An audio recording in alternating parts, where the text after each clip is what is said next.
আসসালামু আলাইকুম। প্রিয় দর্শক, অন্নভোজের আলোচনায় আজকে আমাদের অতিথি হিসেবে আছেন নির্বাচনের পর রাজনৈতিক অঙ্গনে সক্রিয় হওয়ার চেষ্টা করছে কার্যক্রম নিষিদ্ধ থাকা আওয়ামী লীগ। নির্বাচনের পরদিন থেকে আওয়ামী লীগের কেন্দ্রীয় কার্যালয় সহ সারা দেশের ২৬টি জেলা ও উপজেলায় দলীয় কার্যালয় খুলে দোয়া মোনাজাত, জাতীয় পতাকা উত্তোলন, ব্যানার টানানো ও স্লোগান দিয়েছে দলটির নেতাকর্মীরা। আওয়ামী লীগের এমন তৎপরতা দেখে জামাত ইসলামী চুপ থাকলেও এনসিপি বলছে বিএনপির গ্রিন সিগন্যাল থাকায় মাঠে নামছে আওয়ামী লীগ। প্রশ্ন হলো, সরকারি দল বিএনপি কি ভাবছে? কিছু জায়গায় আওয়ামী লীগের তৎপরতা স্থানীয় ছাত্রদল ও বৈষম্য বিরোধীদের বাধার মুখে পড়লেও কেন্দ্রীয় পর্যায়ে বিএনপির শীর্ষ নেতৃত্বকে এ বিষয়ে প্রকাশ্যে কঠোর অবস্থান নিতে দেখা যায়নি। আবার আওয়ামী লীগের দুজন সাবেক এমপি সহ বেশ কয়েকজন নেতা জামিনে মুক্তি পেয়েছেন। বিএনপির একাধিক সূত্র বলছে, নির্বাচনের আগে থেকে আওয়ামী লীগের ভোট ব্যাংক নিজেদের দিকে আনার জন্য মাঠ পর্যায়ে অনানুষ্ঠানিক সহনশীলতার একটি পরিবেশ তৈরি হয়েছে। এখন সামনে স্থানীয় সরকার নির্বাচনের আগে বিএনপিকে আওয়ামী লীগের ব্যাপারে একটি সিদ্ধান্ত দ্রুতই নিতে হবে, সে ইঙ্গিত দিয়ে রেখেছেন বিএনপির মহাসচিব মির্জা ফখরুল ইসলাম আলমগীর। আবার জামাত ইসলামের একটি অংশ মনে করে, স্থানীয় সরকার নির্বাচনের আগে সরাসরি আওয়ামী লীগের বিরুদ্ধে না গিয়ে কৌশলগত অবস্থান নিতে চায়। প্রশ্ন হলো, নির্বাহী আদেশে অধ্যাপক ইউনূসের অন্তর্বর্তী সরকার যে আওয়ামী লীগের কার্যক্রমের উপর নিষেধাজ্ঞা দিয়ে গেছে, সেটি কোন প্রক্রিয়ায় তুলে নেবে সরকার? সরকার একটি সূত্র বলছে, এক্ষেত্রে তিনটি বিকল্পের কথা ভাবছে সরকার। তিনটির মধ্যে দ্বিতীয় বিকল্পের পথে হাঁটলে মার্চের শেষ দিকে স্বয়ংক্রিয়ভাবে আওয়ামী লীগের নিষেধাজ্ঞা অকার্যকর হয়ে যেতে পারে। এই বিকল্পগুলো নিয়ে পরীক্ষা নিরীক্ষা করবে আইন মন্ত্রণালয়। আবার মার্চ পর্যায়ে আওয়ামী লীগের অবস্থান ও দলটি নিষেধাজ্ঞা তুলে দিলে এর প্রভাব কি হতে পারে তা নিয়ে রিপোর্ট তৈরি করতে কাজ করছে দুটি গোয়েন্দা সংস্থা। বিস্তারিত জানতে চলুন যাওয়া যাক বিশ্লেষণে।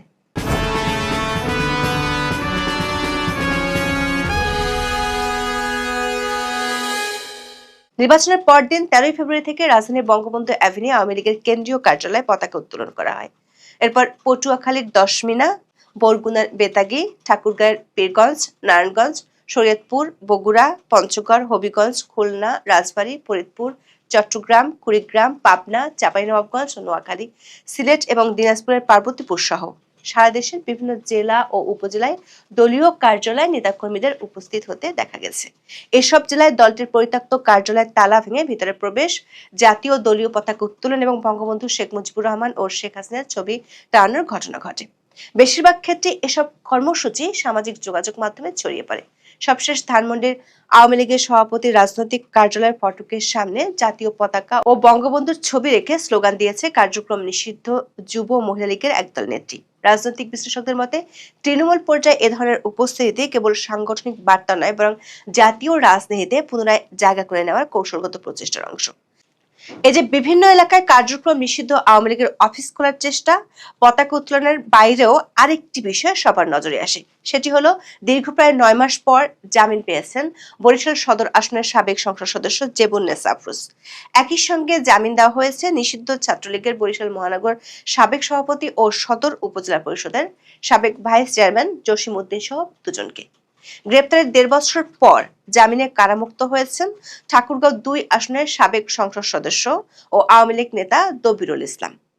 অনেক জায়গায় আওয়ামী লীগের এই তৎপরতার মুখে স্থানীয় ছাত্রদল বা বিএনপি সমর্থিত নেতাকর্মীদের বাধা, ভাঙচুর বা পুনরায় তালা ঝুলিয়ে দেওয়ার ঘটনা ঘটেছে। তবে কেন্দ্রীয় পর্যায়ে বিএনপির শীর্ষ নেতৃত্বকে এ বিষয়ে প্রকাশ্যে কঠোর অবস্থান নিতে দেখা যায়নি। বিষয়টিকে কার্যক্রম নিষিদ্ধ আওয়ামী লীগের প্রতি নতুন সরকারের নমনীয় মনোভাব বলে মনে করছেন বিশ্লেষকেরা। তাদের মতে, ত্রয়োদশ জাতীয় সংসদ নির্বাচনকে ঘিরে রাজনৈতিক সমীকরণে বড় পরিবর্তন এসেছে। সরকার গঠনের পর বিএনপির একটি অংশ মনে করছে, ইসলামী দলগুলোর উত্থান, বিশেষ করে জামাত ইসলামীকে মোকাবেলা করতে হলে আওয়ামী লীগকে পুরোপুরি রাজনৈতিকভাবে মাঠের বাইরে ঠেলে দেওয়া কৌশলগতভাবে সুবিধাজনক নাও হতে পারে। বিশেষ করে জুলাই সনদ ও সংস্কার ইস্যুতে আওয়ামী লীগ ও বিএনপির অবস্থান প্রায় একই বিন্দুতে এসে ঠেকেছে বলে বিশ্লেষকেরা মনে করছেন। বর্তমান সংসদে বিরোধী দলগুলোর সঙ্গে বিএনপির যে টানাপোড়েন তৈরি হয়েছে, তার কেন্দ্রে রয়েছে সংবিধান সংস্কার পরিষদের শপথ না নেওয়া ও জুলাই সনদের বাস্তবায়ন প্রশ্ন। সম্প্রতি মন্ত্রিসভার শপথ অনুষ্ঠান বয়কট করেছে জামাত, এনসিপি সহ কয়েকটি বিরোধী দল। তাদের অভিযোগ, জুলাই সনদের প্রতিশ্রুতি বাস্তবায়নে সরকার আন্তরিক নয়। অন্যদিকে আওয়ামী লীগ ও জুলাই সনদ বাস্তবায়নের বিষয়ে আপত্তি জানিয়ে আসছে, ফলে এই ইস্যুতে বিএনপি ও আওয়ামী লীগের মধ্যে নীরব সমঝোতার একটি ক্ষেত্র তৈরি হয়েছে, এমন ধারণা রাজনৈতিক অঙ্গনে জোরালো হচ্ছে। নির্বাচনের আগেও গণভোট ইস্যুতে আওয়ামী লীগ না ভোটের পক্ষে প্রচারণায় সক্রিয় ছিল। যদিও বিএনপির কেন্দ্রীয় নেতৃত্ব সরাসরি কোনো অবস্থান নেয়নি, তবু তৃণমূল পর্যায়ে অনেক নেতাকর্মী না ভোটের পক্ষে প্রচারণা চালান। সে সময় থেকেই দুই দলের মধ্যে দূরত্ব কিছুটা কমতে শুরু করে বলে মনে করেন বিশ্লেষকেরা। রাজনৈতিক বিশ্লেষকদের মতে আওয়ামী লীগ এখন সরাসরি বড় কর্মসূচির বদলে উপস্থিতি জানানোর কৌশল নিয়েছে। ছোট ছোট প্রতীকী কর্মসূচির মাধ্যমে তারা সংগঠনের অস্তিত্ব টিকিয়ে রাখতে চাইছে। একই সঙ্গে তারা দেখছে বিএনপির প্রতিক্রিয়া কতটা কঠোর বা সহনশীল হয়। এই প্রতিক্রিয়ার উপর নির্ভর করবে ভবিষ্যতের কৌশল। অন্যদিকে বিএনপির একটি অংশ মনে করছে বহুদলীয় গণতন্ত্রে একটি বড় দলকে সম্পূর্ণ নিষ্ক্রিয় রাখা দীর্ঘমেয়াদে রাজনৈতিক অস্থিরতা বাড়াতে পারে এবং এতে তৃতীয় শক্তি লাভবান হতে পারে। বিএনপির চেয়ারম্যান তারেক রহমান নির্বাচনের আগে বার্তা সংস্থা রয়টার্সকে দেওয়া এক সাক্ষাৎকারে বলেছেন, জনগণ চাইলে সাবেক প্রধানমন্ত্রী শেখ হাসিনার সন্তানরা রাজনীতিতে ফিরতে পারেন। এই বক্তব্যকে রাজনৈতিক মহল কেবল ব্যক্তিগত মন্তব্য হিসেবে দেখছে না, বরং এটি একটি বৃহত্তর রাজনৈতিক বার্তা হিসেবেই বিবেচিত হচ্ছে। জাতীয় সংসদ নির্বাচনে বিএনপির নিরঙ্কুশ বিজয়ের পর বিএনপির চেয়ারম্যান তারেক রহমানের সঙ্গে বৈঠকের আগ্রহ প্রকাশ করেন সাবেক প্রধানমন্ত্রী শেখ হাসিনার ছেলে সজীব ওয়াজেদ জয়। ব্রিটিশ সংবাদমাধ্যম আইটিভিকে দেওয়া এক সাক্ষাৎকারে সজীব ওয়াজেদ জয় বলেছিলেন, তিনি সব সময় উন্মুক্ত। তিনি এমন একজন মানুষ যে সব সময় আলোচনায় বিশ্বাস করে, তা যত কঠিনই হোক বা যার সঙ্গেই হোক, এটাই তার কৌশল। বিএনপির বিপুল বিজয়ের পর প্রথম সংবাদ সম্মেলনে আওয়ামী লীগ নিয়ে প্রশ্নের জবাবে তারেক রহমান বলেন, আইনের শাসন নিশ্চিত করার মাধ্যমে সমাধান হবে। সবশেষ গত ৮ই ফেব্রুয়ারি নতুন সরকারের মন্ত্রী হিসেবে প্রথম কর্মদিবসে আওয়ামী লীগের বিষয়ে সরকার অবস্থান কি হবে এমন প্রশ্নের জবাবে স্থানীয় সরকার, পল্লী উন্নয়ন ও সমবায় মন্ত্রী মির্জা ফখরুল ইসলাম আলমগীর বলেন, এটা তারা রাজনৈতিকভাবে পরে জানাবেন। এ নিয়ে সরকারে আলোচনার পরে জানানো হবে। নির্বাচন কমিশন সূত্রে জানা গেছে, মেয়াদ উত্তীর্ণ ঢাকা উত্তর ও ঢাকা দক্ষিণ এবং চট্টগ্রাম সিটি কর্পোরেশন নির্বাচন আয়োজনের মধ্য দিয়ে স্থানীয় সরকারের নির্বাচন কার্যক্রম শুরু করতে চাইছে ইসি। এ বিষয়ে স্থানীয় সরকার বিভাগ ইতিমধ্যে নির্বাচন কমিশনের কাছে চিঠি পাঠিয়েছে। এই ৩ সিটি কর্পোরেশন নির্বাচন শেষে পর্যায়ক্রমে বাকি ৯ সিটি কর্পোরেশন এবং পাশাপাশি জেলা পরিষদ, পৌরসভা ও উপজেলা পরিষদ নির্বাচন আয়োজন করা হবে।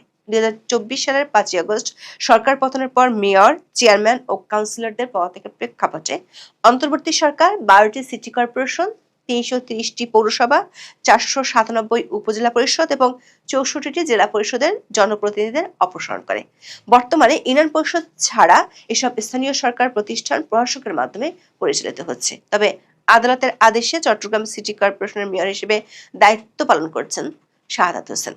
ইসি সূত্র জানায়, অন্তর্বর্তী সরকার দায়িত্ব নেওয়ার পরপরই স্থানীয় সরকার নির্বাচন আয়োজন নিয়ে আলোচনা উঠেছিল। সে সময় ৩ বড় সিটি কর্পোরেশন ঢাকা উত্তর, ঢাকা দক্ষিণ ও চট্টগ্রাম সিটি কর্পোরেশন নির্বাচন আয়োজনের প্রস্তুতি নিতে চিঠি দেওয়া হয়। পরে অবশ্য বিএনপি সহ অধিকাংশ রাজনৈতিক দলের আপত্তির কারণে সংসদের আগে স্থানীয় সরকার নির্বাচন আয়োজনের সম্মতি দেয়নি সরকার। সরকারের বিরুদ্ধে সমালোচনা দানা বাঁধার আগেই নির্বাচনে ২/৩ জয়ের আমেজ টাটকা থাকতে থাকতে বিএনপি স্থানীয় সরকার নির্বাচনগুলো সেরে ফেলতে চায়। নির্বাচন কমিশনার আব্দুর রহমান আল মাসুদ বলেছেন, ঈদের পর স্থানীয় সরকার নির্বাচনগুলো ধারাবাহিকভাবে সম্পন্ন করা হবে। বিএনপির শীর্ষ নেতাদের কয়েকজন মনে করেন, এই স্থানীয় সরকার নির্বাচনগুলোর আগে আওয়ামী লীগের নিষেধাজ্ঞার বিষয়ে বিএনপিকে একটি সিদ্ধান্ত নিতে হবে। কারণ জাতীয় নির্বাচনে আওয়ামী লীগের ভোটারদের একটি বড় অংশের ভোট বিএনপির বাক্সে পড়েছিল। ভোটার হিসেবে দেখা গেছে, আওয়ামী লীগের ঘাঁটি হিসেবে পরিচিত এলাকাগুলোতে বিএনপি নিরঙ্কুশ জয় পেয়েছে। বিষয়টিকে মাথায় রেখে স্থানীয় সরকার নির্বাচনের আগে সরকার আওয়ামী লীগের ব্যাপারে সিদ্ধান্ত নিতে চায়। না হলে স্থানীয় সরকার নির্বাচনে একই ভোট ব্যাংক বিএনপির বিরুদ্ধে গেলে উল্টো ফল আসতে পারে। অন্যদিকে জামাতের নেতারা মনে করেন, অনেক এলাকায় যেখানে বিএনপির নেতারা আওয়ামী লীগের উপর নির্যাতন চালিয়েছিল, সেখানে আওয়ামী লীগ জামাতকে ভোট দিয়েছিল। আবার স্থানীয় সরকার নির্বাচনের আগে সরাসরি আওয়ামী লীগের বিরুদ্ধে প্রকাশ্যে জামাত ইসলামী বিরোধিতা করলেও সেটি হিতে বিপরীত হতে পারে। যদিও জামাতের জোটে থাকা এনসিপি মনে করে, বিএনপির গ্রিন সিগন্যাল থাকার কারণে আওয়ামী লীগের নেতা কর্মীরা কার্যালয়গুলো খুলছে। দর্শক, 2024 সালের 12ই মে আওয়ামী লীগের কার্যক্রম নিষিদ্ধ করে অন্তর্বর্তী সরকারের স্বরাষ্ট্র মন্ত্রণালয়ের জননিরাপত্তা বিভাগের রাজনৈতিক শাখা 2 থেকে একটি আদেশ জারি করা হয়েছিল। ওই আদেশটি জারির জন্য সরকার এর আগে 2009 সালের সন্ত্রাসবিরোধী আইনটি সংশোধন করে সন্ত্রাসবিরোধী সংশোধন অধ্যাদেশ 2025 জারি করে।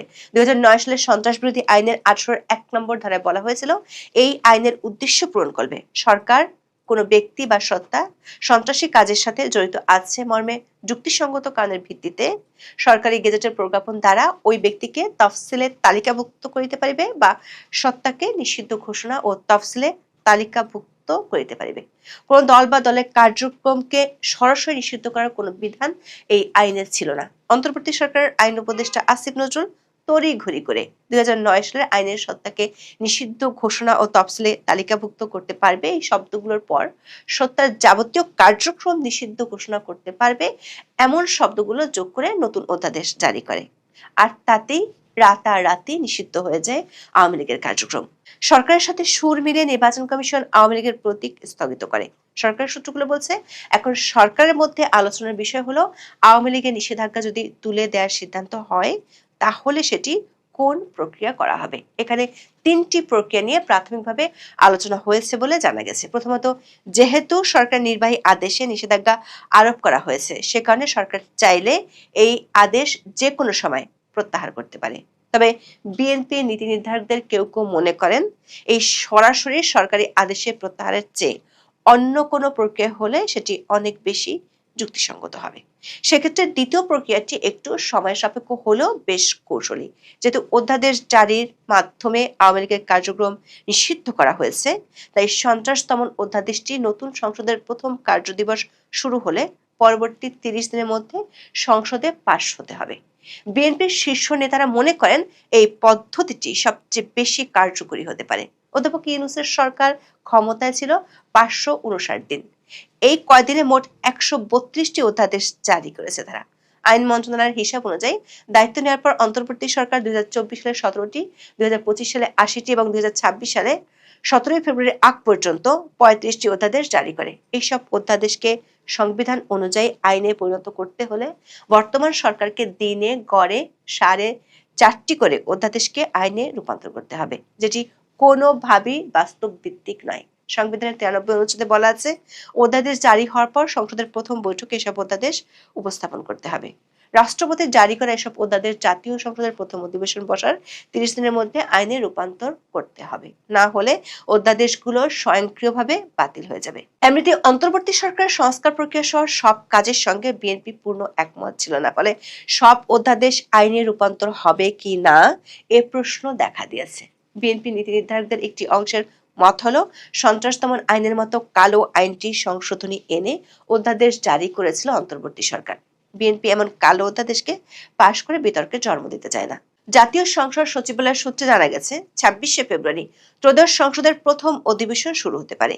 সেদিন শুরু হলে আগামী 28শে মার্চের মধ্যে অধ্যাদেশগুলোকে আইনে রূপান্তর করতে হবে।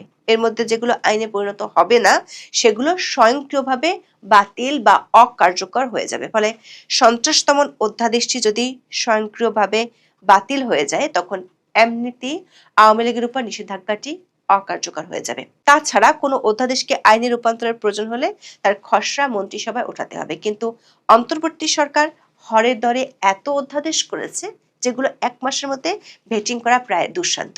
সংশ্লিষ্টরা বলছেন, আওয়ামী লীগের উপর নিষেধাজ্ঞা তোলার ক্ষেত্রে তৃতীয় প্রক্রিয়াটি হলো উচ্চ আদালতের রায়। যদি কেউ অন্তর্বর্তী সরকার আদেশকে চ্যালেঞ্জ করে রিট করে, সেক্ষেত্রে আদালতের রায়ের প্রেক্ষিতে সিদ্ধান্ত নেওয়া হতে পারে। তবে এক্ষেত্রে আদালত যদি সিদ্ধান্তটি সরকারের উপর ছেড়ে দেয়, তাহলে সরকারের জন্য আবারও বিষয়টি নতুন করে জটিলতা তৈরি করতে পারে। এদিকে আওয়ামী লীগের মাঠে অবস্থান এবং দলটি নিষেধাজ্ঞা তুলে নিলে কেমন প্রভাব হতে পারে তা জানাতে সরকার উচ্চ পর্যায় থেকে 2টি গোয়েন্দা সংস্থাকে রিপোর্ট দিতে বলা হয়েছে। বিশ্লেষকদের মতে, প্রকাশ্য সমঝোতা না থাকলেও আওয়ামী লীগ ও বিএনপির মধ্যে একটি নীরব সমীকরণের আভাস মিলছে। তবে পরিস্থিতি কোন দিকে মোড় নেয় তা নির্ভর করবে আওয়ামী লীগের সাংগঠনিক কার্যক্রমের ধারাবাহিকতা ও জাতীয় রাজনীতির পরবর্তী পদক্ষেপের উপর। তবে এটি নিশ্চিত হওয়া গেছে, স্থানীয় সরকার নির্বাচনের আগেই বিএনপি এ বিষয়ে সিদ্ধান্ত সেরে ফেলতে চায়। এখন এ পর্যন্ত। সবাই ভালো থাকুন, সুস্থ থাকুন, নিরাপদে থাকুন। দেখা হবে আগামী পর্বে। 14 জানুয়ারি মার্কিন সংবাদমাধ্যম ফক্স নিউজ একটি চাঞ্চল্যকর প্রতিবেদন প্রকাশ করেছে, যেখানে বলা হয়েছে মার্কিন যুক্তরাষ্ট্র বাংলাদেশ সহ বিশ্বের 75টি দেশের উপর অভিবাসী ভিসা প্রক্রিয়াকরণ অনির্দিষ্টকালের জন্য স্থগিত করেছে। এই সিদ্ধান্তটি ট্রাম্প প্রশাসনের অভিবাসন নীতির ক্ষেত্রে একটি কঠোর এবং চরম পদক্ষেপ হিসেবে বিবেচিত হচ্ছে, যা কেবল অভিবাসন নয় বরং আন্তর্জাতিক সম্পর্কের নতুন সমীকরণ তৈরি করেছে।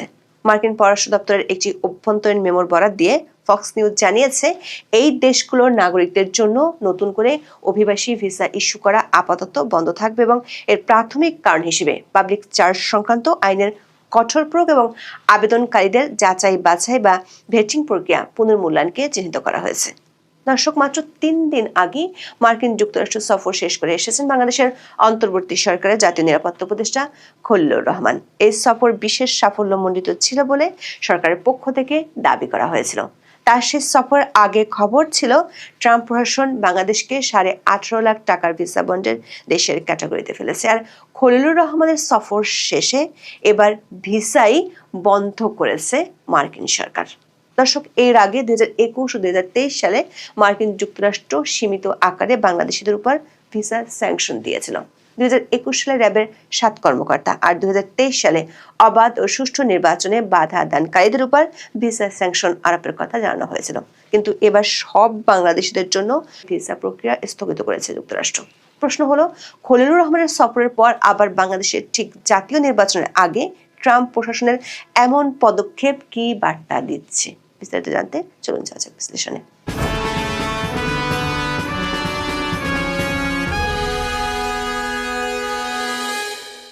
ফক্স নিউজ ডিজিটাল প্রথম এই খবরটি প্রকাশ করে। খবরে বলা হয়েছে, মার্কিন পররাষ্ট্র দপ্তর 75টি দেশের নাগরিকদের জন্য অভিবাসী ভিসা প্রক্রিয়াকরণ অনির্দিষ্টকালের জন্য স্থগিত করার নির্দেশ দিয়েছে। এই নির্দেশের ফলে বিশ্বের মোট প্রায় 200টি দেশের মধ্যে 1/3 বেশি দেশ মার্কিন অভিবাসন ব্যবস্থার বাইরে চলে গেল। মার্কিন পররাষ্ট্র দপ্তরের মুখপাত্র টমি পেক্স এক বিবৃতিতে জানিয়েছেন, মার্কিন জনগণের উদারতাকে কেউ যাতে অপব্যবহার করতে না পারে এবং যারা ভবিষ্যতে যুক্তরাষ্ট্রের জন্য বোঝা হয়ে দাঁড়াতে পারেন তাদের প্রবেশ ঠেকাতে দীর্ঘদিনের আইনি ক্ষমতা ব্যবহার করা হচ্ছে। এই পদক্ষেপের ফলে কেবল সোমালিয়া, রাশিয়া, ইরান বা আফগানিস্তানের মতো দেশগুলোই নয় বরং ব্রাজিলের মতো দেশের নাগরিকরা বড় ধরনের ধাক্কার সম্মুখীন হয়েছেন, যাদের জন্য আগে ভিসা পাওয়া তুলনামূলক সহজ ছিল। মার্কিন পররাষ্ট্র দপ্তরের মেমো অনুসারে কনসুলার অফিসারদের নির্দেশ দেওয়া হয়েছে যেন তারা বর্তমানে চলমান অভিবাসী ভিসার আবেদনগুলো প্রত্যাখ্যান করেন যতক্ষণ না পর্যন্ত স্ক্রিনিং এবং ভেটিং প্রক্রিয়াগুলো পুনরায় পর্যালোচনা করা হচ্ছে। এই স্থগিত আদেশ 2026 সালের 21শে জানুয়ারি থেকে কার্যকর হওয়ার কথা বলা হয়েছে। খবরে বলা হয়েছে, ট্রাম্প প্রশাসন অভিবাসন নিয়ন্ত্রণের ক্ষেত্রে আগের চেয়ে অনেক বেশি কঠোর এবং পদ্ধতিগত অবস্থান গ্রহণ করেছে। এই নজিরবিহীন নিষেধাজ্ঞার পিছনে প্রধানত 2টি কারণ কাজ করছে। প্রথমত, অর্থনৈতিক নিরাপত্তা এবং দ্বিতীয়ত জাতীয় নিরাপত্তা। মার্কিন প্রশাসনের মতে অনেক দেশের নাগরিক যুক্তরাষ্ট্রে এসে জনকল্যাণমূলক প্রকল্পের অপব্যবহার করছে, যা মার্কিন করদাতাদের উপর অতিরিক্ত চাপ সৃষ্টি করছে। বলা হয়েছে, যেসব দেশে জঙ্গিবাদ বা রাজনৈতিক অস্থিরতা রয়েছে সেসব দেশের নাগরিকরা যাতে জালিয়াতি করে যুক্তরাষ্ট্রে প্রবেশ করতে না পারে সেজন্যই এই স্থগিত আদেশ দেওয়া হয়েছে। ফক্স নিউজ এবং অন্যান্য সূত্রের তথ্য অনুযায়ী এই স্থগিত আদেশের কোনো নির্দিষ্ট শেষ সময়সীমা বা এক্সপায়ারেশন ডেট দেওয়া হয়নি। এটি অনির্দিষ্টকালের জন্য কার্যকর থাকবে যতক্ষণ না মার্কিন পররাষ্ট্র দপ্তর প্রতিটি দেশের জন্য পৃথকভাবে তাদের যাচাই বাছাই পদ্ধতি এবং পাবলিক চার্জ সংক্রান্ত মানদণ্ডগুলো পুনরায় ঠিক না করছে। প্রশাসনের কর্মকর্তারা ইঙ্গিত দিয়েছেন, স্ক্রিনিং পদ্ধতিগুলো আধুনিকায়ন করতে কয়েক মাস বা তার বেশি সময় লাগতে পারে। তবে ডোনাল্ড ট্রাম্পের অভিবাসন বিরোধী কঠোর অবস্থানের কারণে ধারণা করা হচ্ছে এই স্থগিত আদেশ দীর্ঘায়িত হতে পারে। দর্শক, যে 75টি দেশের জন্য নিষেধাজ্ঞা দেওয়া হয়েছে সেগুলো বিশ্লেষণ করে দেখা যাবে এদের বেশিরভাগই হয় উন্নয়নশীল দেশ অথবা এমন দেশ যাদের সাথে মার্কিন যুক্তরাষ্ট্রের রাজনৈতিক বা ভূ রাজনৈতিক টানাপোড়েন রয়েছে। তালিকায় এমন অনেক দেশ রয়েছে যারা বাংলাদেশের মতোই রাজনৈতিক অস্থিতিশীলতা, দুর্নীতির বিস্তার এবং জঙ্গিবাদের হুমকির সম্মুখীন। মার্কিন প্রোক্লামেশনে উল্লেখ করা হয়েছে, যেসব দেশে সরকার নিয়ন্ত্রণ দুর্বল সেসব দেশ থেকে অপরাধীরা জালিয়াতির মাধ্যমে প্রবেশের চেষ্টা করে। দক্ষিণ এশিয়ায় বাংলাদেশ ছাড়াও পাকিস্তান এবং আফগানিস্তান এই তালিকায় রয়েছে। আফগানিস্তানের ক্ষেত্রে দীর্ঘদিনের অস্থিতিশীলতা এবং জঙ্গিবাদের কারণে আগে থেকেই করা করেছিল, কিন্তু পাকিস্তানের মতো পারমাণবিক শক্তিধর দেশের অন্তর্ভুক্তি নির্দেশ করে যে মার্কিন প্রশাসন এই অঞ্চলের নিরাপত্তা পরিস্থিতি নিয়ে অত্যন্ত সন্দিহান। নাইজিয়ার বেকো হারামের মতো জঙ্গি গোষ্ঠীর তৎপরতা এবং মিশরের রাজনৈতিক পালাবদলের পরবর্তী অস্থিরতা দেশ দুটিকে এই তালিকায় ফেলেছে।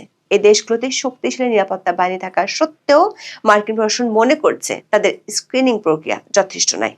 বাংলাদেশের বর্তমান প্রেক্ষাপটে গত কয়েক বছরে জঙ্গিবাদের বিরুদ্ধে সফল অভিযানের কথা সরকার দাবি করলেও সাম্প্রতিক রাজনৈতিক পরিবর্তনের ফলে তৈরি হওয়া অস্থিরতা মার্কিন কর্মকর্তাদের নজর এড়ায়নি। বিশেষ করে একটি অন্তর্বর্তীকালীন সরকারের অধীনে থাকার সময় দেশের জঙ্গি গোষ্ঠীর পুনরুত্থানের সম্ভাবনা নিয়ে আন্তর্জাতিক মহলে উদ্বেগ রয়েছে, যা বাংলাদেশের এই তালিকায় থাকার অন্যতম কারণ হতে পারে। দর্শক, বাংলাদেশের জাতীয় নিরাপত্তা উপদেষ্টা ডক্টর খলিলুর রহমান গত 8 থেকে 12 জানুয়ারি পর্যন্ত মার্কিন যুক্তরাষ্ট্র সফর করেছেন। বাংলাদেশ সরকারের পক্ষ থেকে এই সফরকে অত্যন্ত সফল হিসেবে দাবি করা হয়েছিল, কিন্তু সফরের মাত্র 2 দিন পরেই এমন নিষেধাজ্ঞার খবর আসায় সরকারের দাবি এবং বাস্তব পরিস্থিতির মধ্যে এক বিশাল দূরত্ব তৈরি হয়েছে। এমনকি উপদেষ্টা খলিলুর রহমান যখন ভিসা বন্ড থেকে ব্যবসায়ীদের অব্যাহতির অনুরোধ করেছিলেন, তখন মার্কিন কর্মকর্তারা তা ইতিবাচকভাবে বিবেচনায় আশ্বাস দিয়েছিলেন বলে সরকারের পক্ষ থেকে দাবি করা হয়। কিন্তু এই সফরের ঠিক পরেই ফক্স নিউজের এই রিপোর্ট ইঙ্গিত দেয় মার্কিন কর্মকর্তারা ব্যক্তিগত বৈঠকে হয়তো নমনীয় বা সহযোগিতামূলক ভাষ্য ব্যবহার করেছেন, কিন্তু প্রশাসনের সামগ্রিক নীতি অনেক আগেই চূড়ান্ত হয়েছিল, যা জানতেনই না খলিলুর রহমান। দর্শক, যুক্তরাষ্ট্র অতীতে বাংলাদেশের উপর বিভিন্ন ধরনের ভিসা কড়াকড়ি বা স্যাংশন আরোপ করেছিল, তবে বর্তমানেরটি স্কেল বা মাত্রার দিক থেকে নজিরবিহীন। 2021 সালের 10 ডিসেম্বর মানবাধিকার লঙ্ঘনের অভিযোগে বাংলাদেশের র্যাপিড অ্যাকশন ব্যাটালিয়ন বা র্যাব এবং এর তৎকালীন ও সাবেক 7 জন শীর্ষ কর্মকর্তার উপর নিষেধাজ্ঞা আরোপ করা হয়। এটি ছিল গ্লোবাল ম্যাগনিটস্কি অ্যাক্টের অধীনে দেওয়া একটি স্যাংশন। এর ফলে ওই কর্মকর্তাদের যুক্তরাষ্ট্রে প্রবেশ নিষিদ্ধ করা হয় এবং তাদের সম্পদ থাকলে তা বাজেয়াপ্ত করার বিধান রাখা হয়।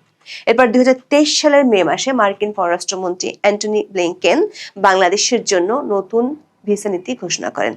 এই নীতির অধীনে যারা বাংলাদেশে অবাধ ও সুষ্ঠু নির্বাচনে বাধা দেবে, তা সে সরকারি দল হোক, বিরোধী দল বা আইন শৃঙ্খলা রক্ষাকারী বাহিনী হোক, তাদের উপর ভিসা নিষেধাজ্ঞা দেওয়ার কথা বলা হয়। 2023 সালের সেপ্টেম্বরে এই নীতির বাস্তবায়ন শুরু করার কথা জানিয়েছিল মার্কিন পররাষ্ট্র দপ্তর, তবে এবার দিল সব বাংলাদেশিদের জন্য। দর্শক, মার্কিন যুক্তরাষ্ট্রের এই ভিসা স্থগিতাদেশ বাংলাদেশের জন্য একটি বড় ধরনের ভূ রাজনৈতিক ও প্রশাসনিক সংকেত। এটি কেবল একটি দেশের সমস্যা নয়, বরং মার্কিন অভিবাসন নীতির একটি বড় ধরনের পরিবর্তনের অংশ হলেও বাংলাদেশের জন্য এটি দ্বিমুখী সংকট তৈরি করেছে। একদিকে সবচেয়ে বড় বাজার এবং রেমিটেন্স উৎসের দেশ থেকে আসা এমন সিদ্ধান্ত উদ্বেগের কারণ। যুক্তরাষ্ট্রে প্রায় 10 লাখ বাংলাদেশি বসবাস করেন এবং এর প্রতি বছর উল্লেখযোগ্য সংখ্যক মানুষ অভিবাসী ভিসায় সেখানে যান। স্থগিতাদেশের ফলে নতুন করে অভিবাসন বন্ধ হয়ে গেলে ভবিষ্যতে রেমিটেন্স প্রবাহ কমে যাওয়ার ঝুঁকি তৈরি হবে, যা দেশের বৈদেশিক মুদ্রা রিজার্ভের উপর চাপ সৃষ্টি করবে। তবে এই ভিসা স্থগিতের পদক্ষেপ ইমিগ্রেন্ট বা অভিবাসীদের জন্য হলেও বিশেষজ্ঞরা মনে করেন নন ইমিগ্রেন্ট ভিসা যেমন স্টুডেন্টের ভিসার ক্ষেত্রেও অনেক প্রভাব পড়বে, কারণ এর মধ্যে যুক্তরাষ্ট্রে বাংলাদেশি শিক্ষার্থীদের ভিসা রেজিস্ট্রেশনের রেট অনেক বেড়েছে। এখন এ পর্যন্ত, সবাই ভালো থাকুন, সুস্থ থাকুন, নিরাপদে থাকুন। দেখা হবে আগামী পর্বে।